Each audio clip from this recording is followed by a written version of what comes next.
Ndugu zangu, sasa hivi duniani kwenye mitandao ya kijamii trending namba moja ni Arsenal kuchukua ubingwa wa EPL, England Premier League. Maana yake ni nini?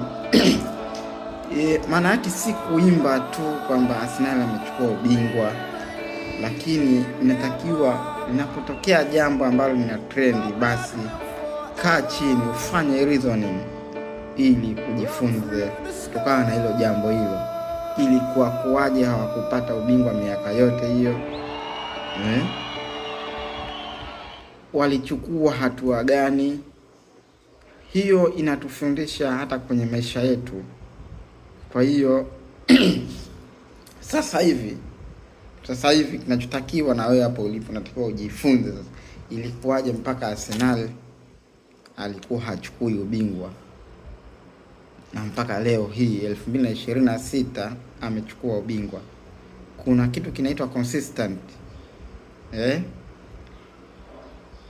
Mbali na kwamba Arsenal alikuwa hachukui ubingwa, lakini hajawahi kukata tamaa, alikuwa na ile consistent. Hiyo pia ni chachu mojawapo iliyompelekea mpaka leo hii amefanikiwa kuchukua ubingwa wa EPL. Lakini pia kuna kitu kinaitwa mfumo ndani ya mfumo.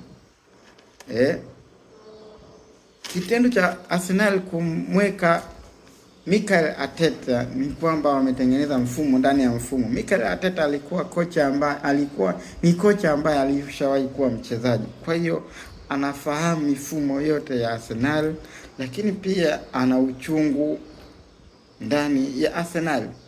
Haiwezekani mtu yupo nje ya mfumo alafu umuite kufanya kazi iliyo ndani ya mfumo. Hawezi ikaleta faida hata kidogo.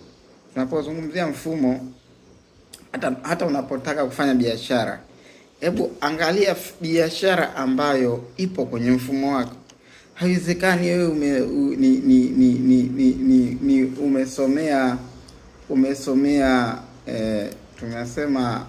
umesomea mambo ya IT, alafu leo hii unataka uje ufungue eti hospitali. Hapo ni lazima unacheza nje ya mfumo, kwa hiyo utakuja kuanguka.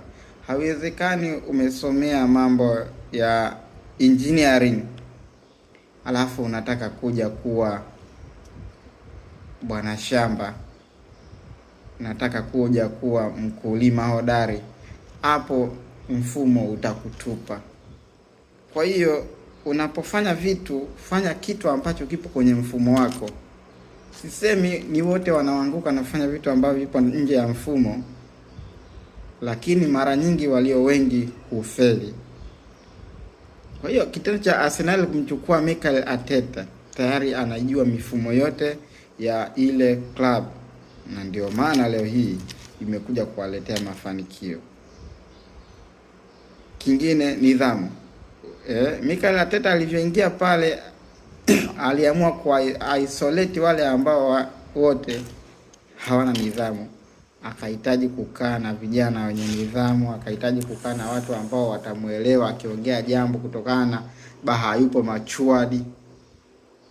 Leo hii mafanikio yamekuja. Kwa hiyo ndugu zangu, tunapozungumza mafanikio hayaji hivi hivi. Mafanikio ni mifumo. Asanteni. Wenu mtiifu Awadhi Chairman.